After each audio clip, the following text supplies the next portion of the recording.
It's game week for Alabama, Oklahoma.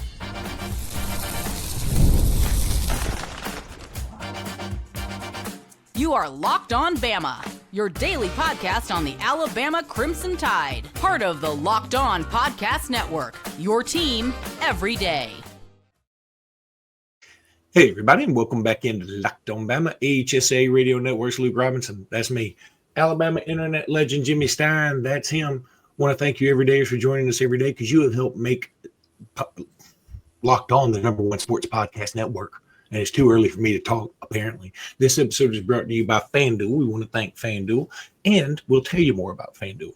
Jimmy, lots to get to today. We'll talk about Alabama's walloping at the hands of Arizona and why I think I met the most obnoxious fan I've ever met in my life. And I'll tell you all about that later. But right now, let's talk a little bit about what's going on football-wise. First of all, congratulations to Fernando Mendoza. He wins the Heisman. Should Alabama be fortunate enough to beat Oklahoma, they will be playing the Heisman Trophy winner in the second round in the Rose Bowl. I mean, that's not nothing. So pretty cool. Then Caleb Downs won the, I forget the Thorpe Award. Yeah. And I mean, I'm assuming it's deserved. The thing about Caleb Downs, and I know a lot of people don't like him because he left, and if you ain't with us, you're against us kind of thing. I think Caleb Downs is a good dude, and I think he's just Saban. He was probably going to be Saban's favorite player of all time. I mean, it was trending that way. So I'm for him. I wish he played for us, obviously, but I think Caleb Downs is a good dude. And the thing about him, statistically, that's very hard to measure. He does everything so well. He should have very few stats because that's how it is when you're a defensive back. You can, there probably some kind of all those baseball metrics and things you can work in there to say, well, people don't ever throw his way or whatever. But he's a fantastic player. It sure would be nice to have him. But, we got pretty good safeties in our own right. Also wanted to bring up that some people have gotten in the transfer portal from other schools. That is very interesting. I know Auburn lost Malcolm Simmons. And while I don't have exactly the inside scoop on him necessarily, I mean, I don't have a direct line to Malcolm. I've got some other lines to Malcolm because he is from Alexander City, Alabama, where I'm from. And I know Sadarian Morgan, who we'll talk about in a minute, tweeted out something cryptic when another Bama site tweeted out, hey, Malcolm Simmons is in the portal. He was a former teammate of Sadarian Morgan, and they're good friends. And I think Sadarian just sort of tweeted out a couple of eyeball emojis or something. And again, it's so funny how we work so hard as a species to work past hieroglyphics into written word. And now we're going straight back to hieroglyphics, but a lot more cartoonishly. Anywho, my money is on Malcolm Simmons not ending up at Alabama, not because he doesn't like Alabama, not because he, was too much of an Auburn man. I think that he ends up somewhere and possibly even in the Big Ten. Some people may not believe that, but I believe he will. Now, Jimmy, you've been sort of out and about a little bit. Is there anything that you would like to lead off with? I certainly have. I was going to lead off with the Alabama-Mississippi All-Star game, but I figured I better give you a shot first. I'll just say about the Malcolm Simmons situation. Alabama, I think they're going to be – here's two things I think to expect from Alabama, this portal cycle, which really begins in January in terms of being able to actually land guys.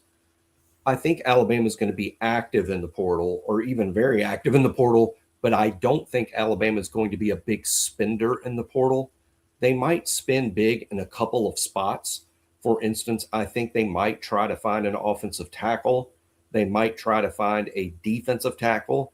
If you're talking about big name guys, those are pricey positions to spend on. I mean, those are going to be expensive guys. They might even consider a kicker. That wouldn't be as expensive. But the thing that I will harp on forever that will drive all y'all crazy is just simply cost. There is a budget. Courtney Morgan has been very blunt about this. Alabama spends a lot on retention. They spend quite a bit on high school football recruiting, and the portal sort of comes last. That's the way Alabama does it. Some of y'all might not like that, but that's the way that they're doing it. It seems to be working extremely well to me. I'll just say about Malcolm Simmons specifically, I have no idea what kind of money deal he's looking for.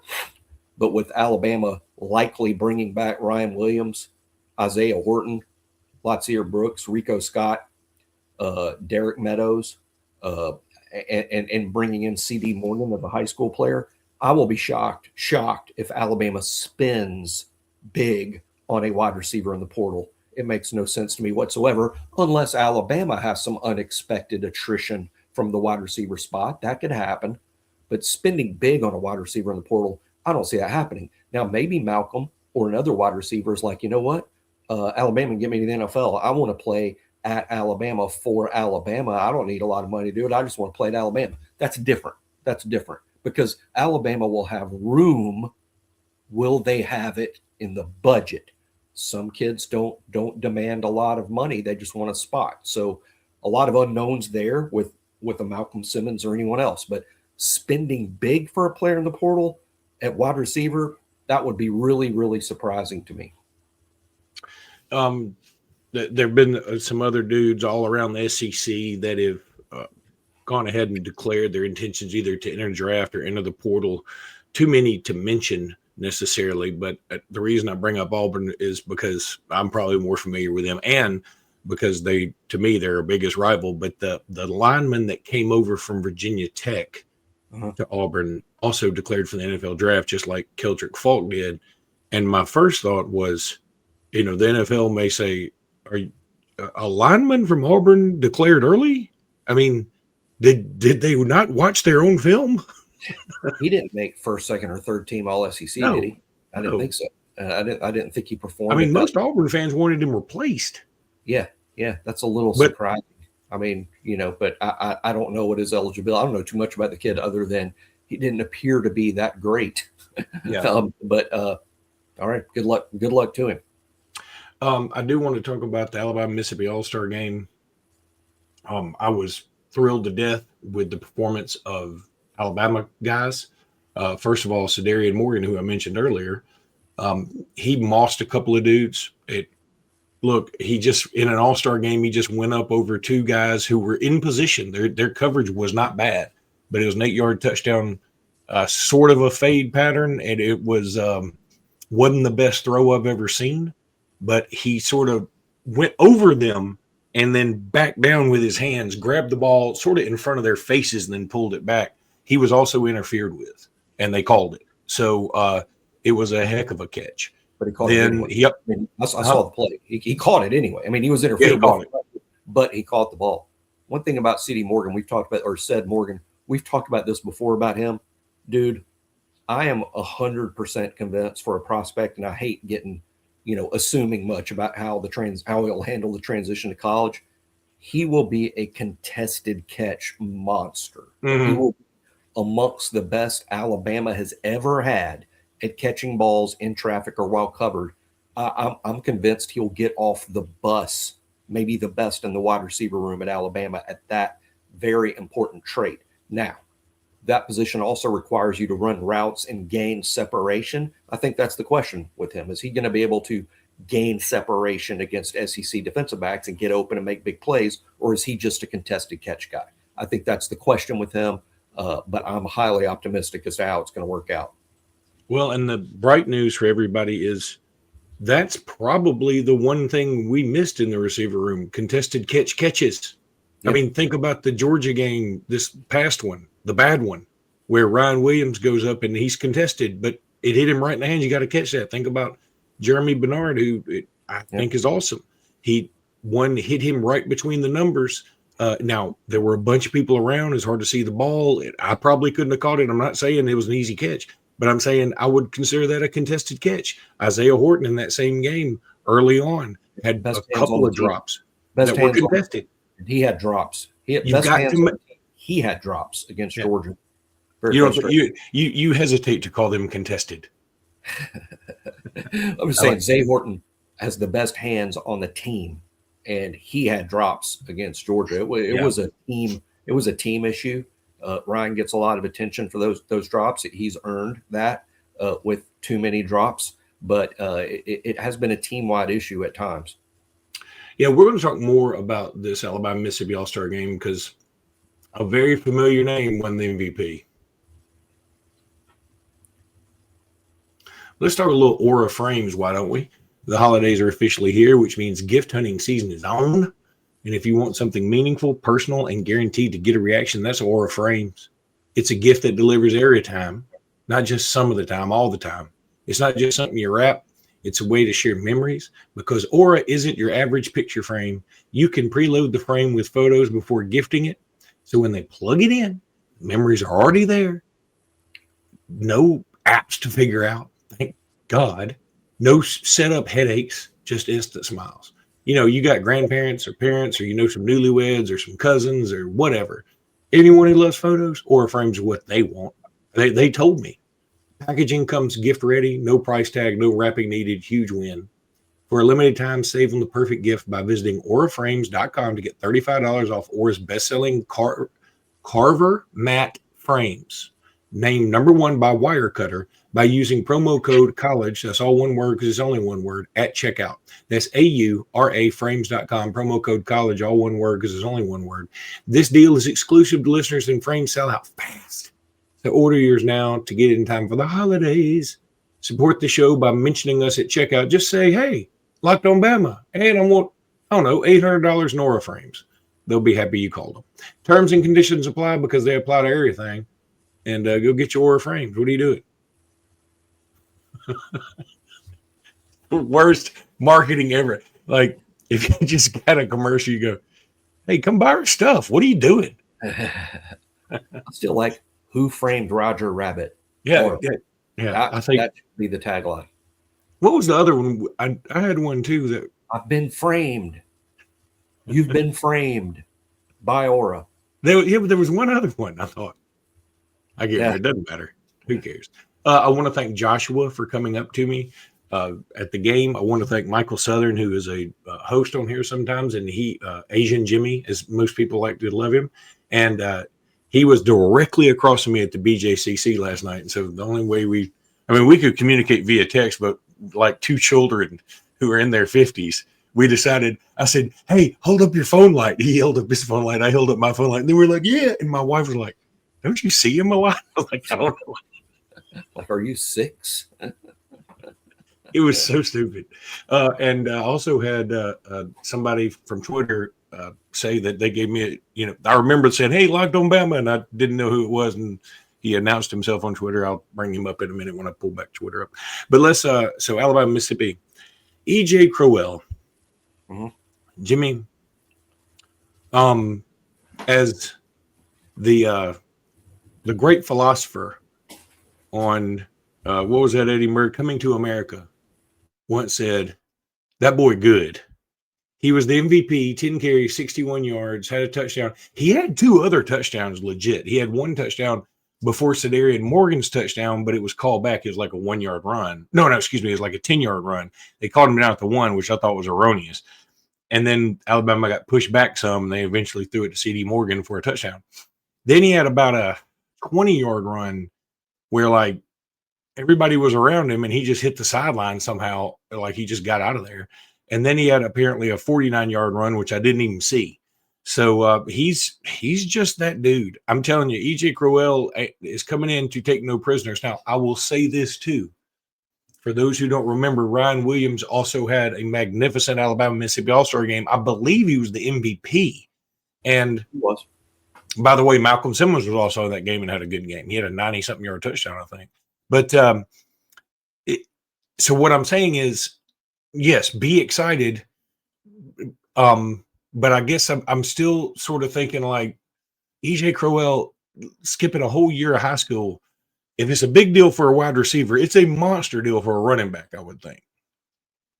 Well, it's such a physical position. It's different. And, I've talked about it on the show a lot, not too popular of a take, but, I'm not a big fan of the reclass trend as a whole. I don't think it serves most of these kids well. I know everyone can point out exceptions to the rule. Heck, even Ryan's an exception to the rule to an extent.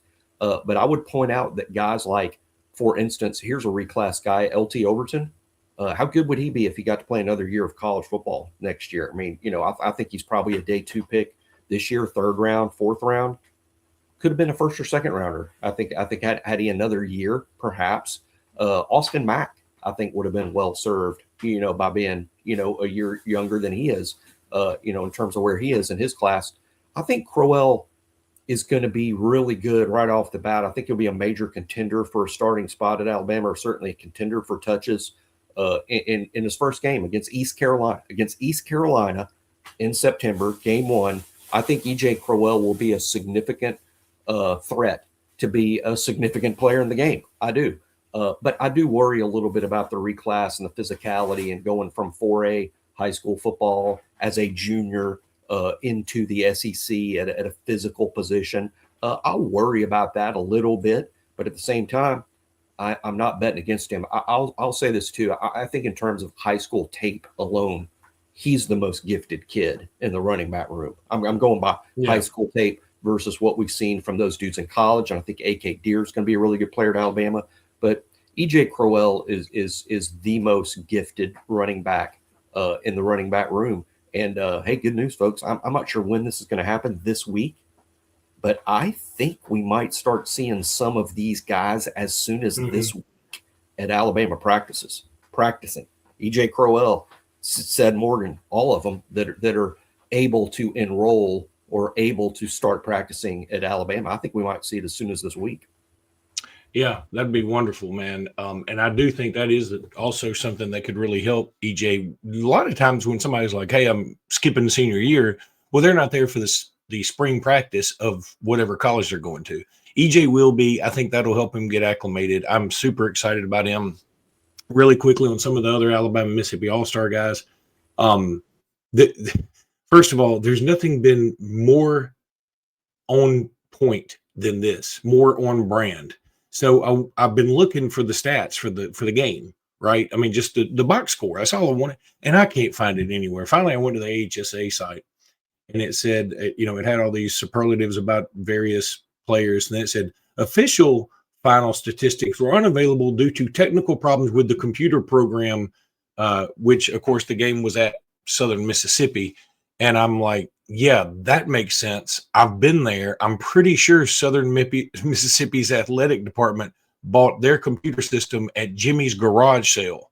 So whatever computer you think Jimmy is on now, 2 generations ago is the computer Southern Miss is using right now to compile their stats. That's what I believe. But right. On brand, not surprising. That's on brand for them and you. Kamarian Johnson had a nice game. He had a sack. Vodney Cleveland. Southern Miss just hire as head coach. Why am I? Is it Charles? Charles Huff? Blake Anderson. Charles Huff left. Yeah, he's gone to Memphis. Blake Anderson. I just remember it's Blake Anderson, That's right. The former head coach at Arkansas State and Utah State.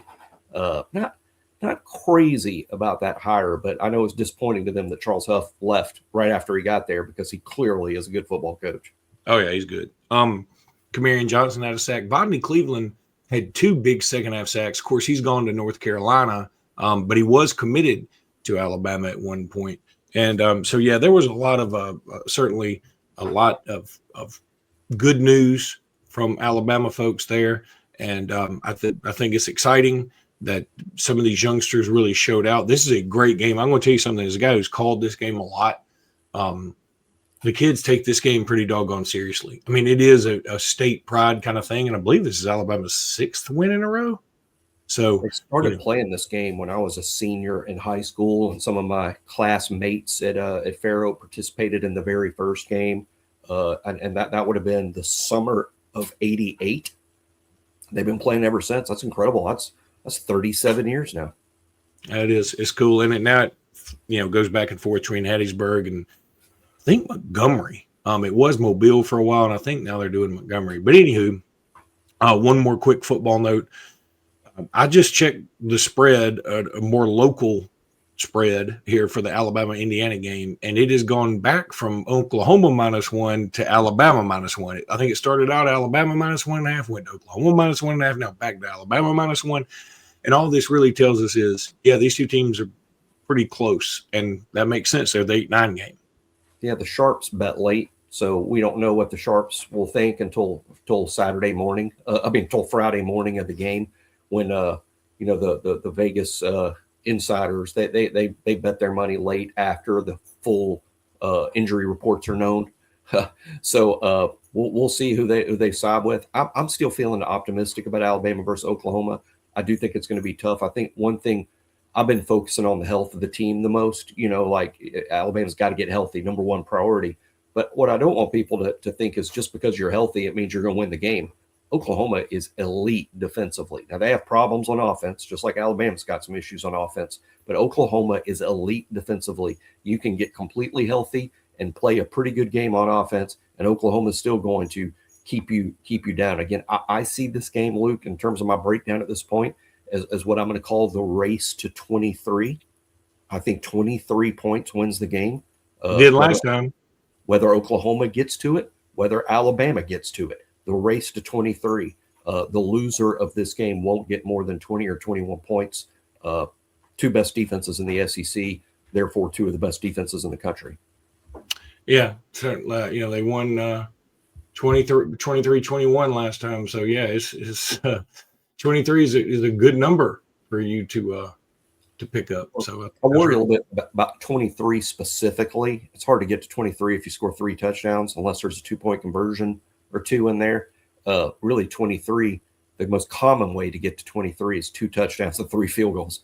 If somebody scores 2 touchdowns and 3 field goals, it's likely Oklahoma, just in the sense that they have the best kicker in captivity.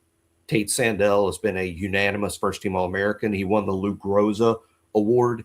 It's a crazy thing to argue, but I would argue that maybe Tate Sandell is the best player on Oklahoma's football team.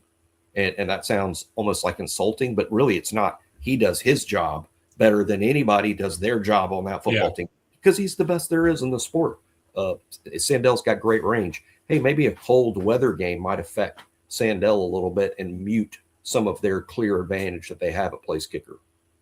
If there's anybody who knows about mutant stuff, it's me. So maybe I should talk to him. Thank you for making Locked On Bama your first listen of the day, and thank you for making Locked On the #1 sports podcast network. You already live your team every day. Now take it up to the next level and go ad-free. Join the Everydayer Club today and get Locked On Bama with no interruptions, members-only Discord access, and more. Offer just $5 a month or $50 for the year. Look, I'm going to put the link to it down here on the crawler when we come back, and I'll remind you again, but I'll do it now. You don't think I'll do it? I'll do it right now. Watch this. Look at that. LockedOnBama.com/Everydayer Club. Okay, that's where you want to go. LockedOnBama.com/Everydayer Club. I know I've been active on there, but like Jimmy, again, on brand, has been incredibly active on there, and I know that's what y'all want to hear. And he's been doing a great job with it. So we would love for you to join us. Ad-free is super, and just another way to, support us. So thank you very much. We appreciate you a lot. Let's talk a little FanDuel now. NFL Sundays move fast. One big play and suddenly everything feels different. That's what makes live betting with FanDuel so exciting. You're not just watching one game, you're reacting to it in real time. With FanDuel, you can place bets as the action unfolds. Every drive, every momentum swing, every highlight moment. Live betting is best when the game starts to shift. A receiver gets hot, a defense tightens up, or the momentum flips after a turnover. FanDuel lets you jump into the moment. Live spreads and money lines adjust instantly. Player props update as guys heat up. You can bet next touchdown scores, drive results, totals, and more. It keeps you locked into every snap, every drive, every possibility. So if you want to be right in the middle of the action this season, visit FanDuel.com. Place your NFL live bets all season long. FanDuel, the game moves fast. So can you. Jimmy Stein guarantee. So yesterday, Alabama took on the Arizona Wildcats. Alabama had a 2-point lead at the half. It was a little bit of a mirage because you could see there's a pretty stark difference in the two teams. I mean, Arizona and Michigan, maybe Iowa State, and to a lesser degree, Purdue have separated themselves, in my opinion. Arizona had dudes that were just huge. The one guy who killed us, in my opinion, was Braden Burries. This is a guy that Alabama recruited very hard. Alabama thought they had a good shot with him. He ends up going to Arizona. Okay. I thought Koa Pete was going to be a problem, and he's good. He did not have his best game. They have a 7'2" Lithuanian dude who just, Aiden Sherrill played him really well for a long period of time. What happens is Arizona's dudes, their bigs are not like our bigs. Like their bigs are all very chiseled and super strong and barrel chested and, that whole thing. Aiden Sherrill is a really big guy, and he's certainly strong enough, but he's not cut like these guys. These guys look different. Keaton Bristow was not on his A game, and he was not having a great time guarding some of these dudes. Neither was TBB. And it was just not meant to be. Again, there is no shame in this. I have seen some people essentially driving off the cliff. Now, this happens at every loss. I get it. But I think we need to respect the fact that Arizona is pretty awesome. And they are a notch or two ahead of us. If we played them in Birmingham, had a 2-point lead at the half, and we were playing pretty well, and they were playing 70%. Is what it felt like. And then when the whole separation of the game, the whole thing came down to a 5-6 minute stretch where Nate Oates didn't call the timeout. A lot of people were killing him for that. I have an opinion on that, but I'll tell you in a second. We were rebound wise at the half, we were like pretty neck and neck. Then they ended up about doubling us up in the second half. It was the difference. I will say this. I thought when you play Arizona and a game is called where they let you play physically, you will not beat them. And that Lithuanian dude whose name I won't even try to pronounce, pretty good. He's really good for this team. I'm not going to call him, he can't be a star, but he can be like, wow, that's the kind of guy you need for this team.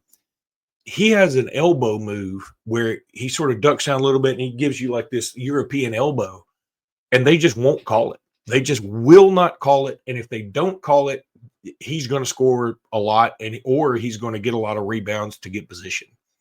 Braden Burries is a menace. He can stroke it from anywhere. Jaden Bradley had a good game. He was getting booed, and I took my daughter and my wife and our 12-year-old neighbor from up the street, who's actually an Auburn fan, but he wanted to go to the game. And they were like, why are they booing him? And I said, well, he was at Alabama, but it was a few years ago. I'm sort of like, I'm not really super mad at Jaden Bradley anymore. This is the new era we live in.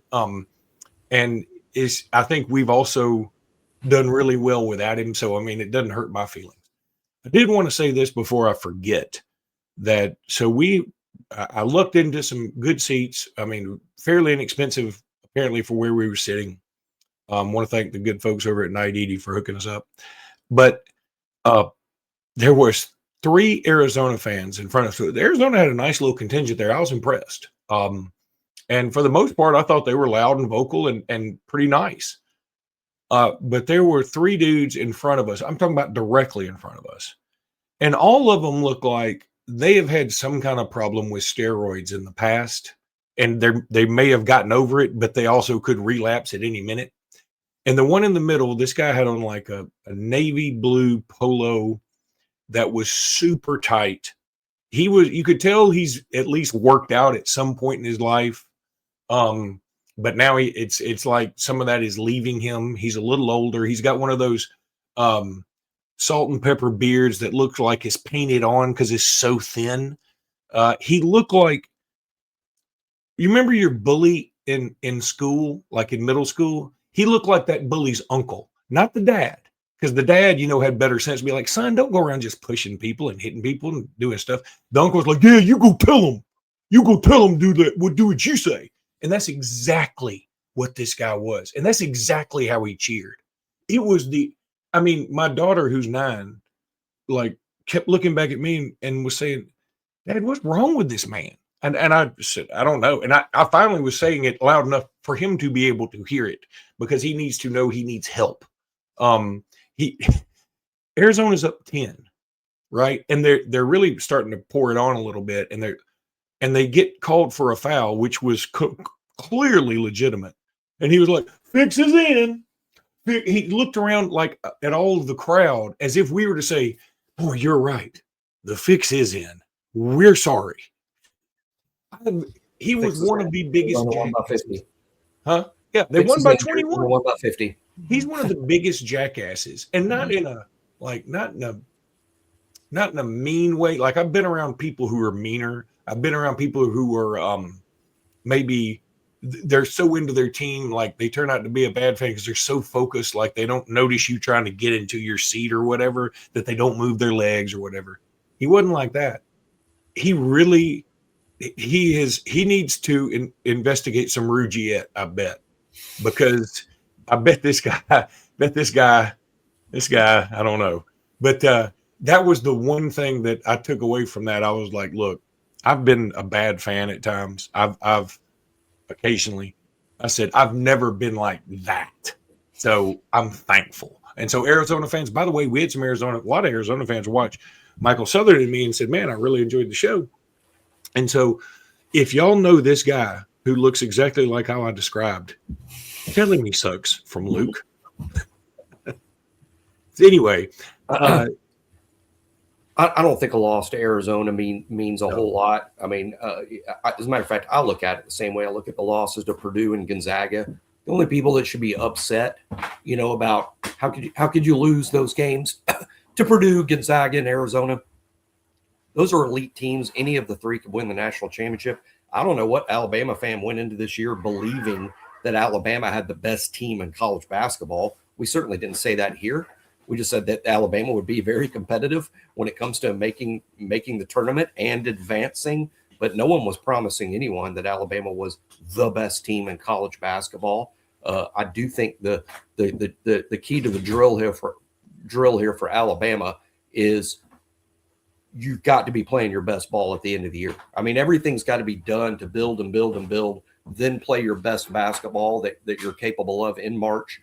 Alabama's be a healthier basketball team by then. So that'll be interesting. And I do think that they have a chance to be really good in March. But right now, Alabama is not one of the very best teams in college basketball. Purdue is, Arizona is, Gonzaga is, and Luke mentioned a couple others that are as well. The one other thing I'll say, I've seen some more complaining about it. And, complain all you want to. That's fine. Complaining about Alabama's lack of front court presence, to me, is the equivalent to complaining about Alabama's run game right now. Like, yes, okay, we all agree it should be addressed in the offseason when we can recruit more people.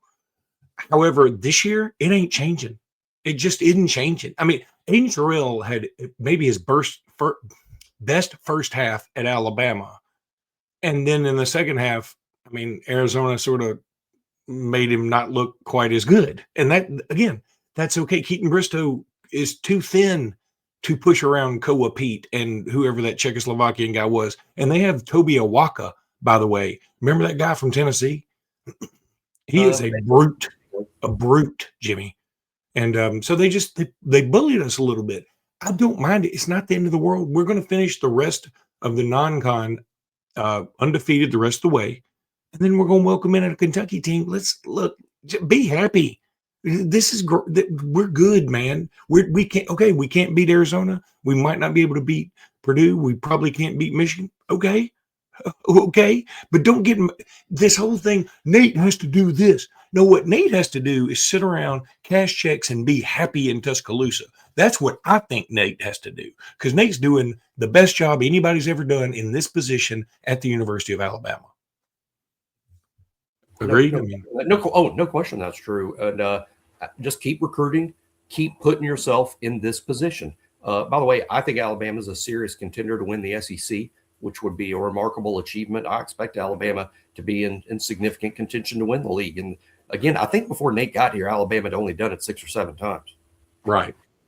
So I'm just saying, I know that people take losses much more to heart these days, because you can get on social media and you can vent your frustration and then you regret it. I've done that myself. I'm just saying, y'all need to understand Alabama's in a place we've never been before. Appreciate it, because all glory is fleeting. So That's all I'm saying. That's my philosophical take for the day. All right, Jimmy, that's going to do it for this pod. We'll be back tomorrow with more. Until then, roll tide, everybody. Roll Tide? Jimmy had to unmute to roll tide me. I appreciate it. I did unmute to Roll Tide. It's a little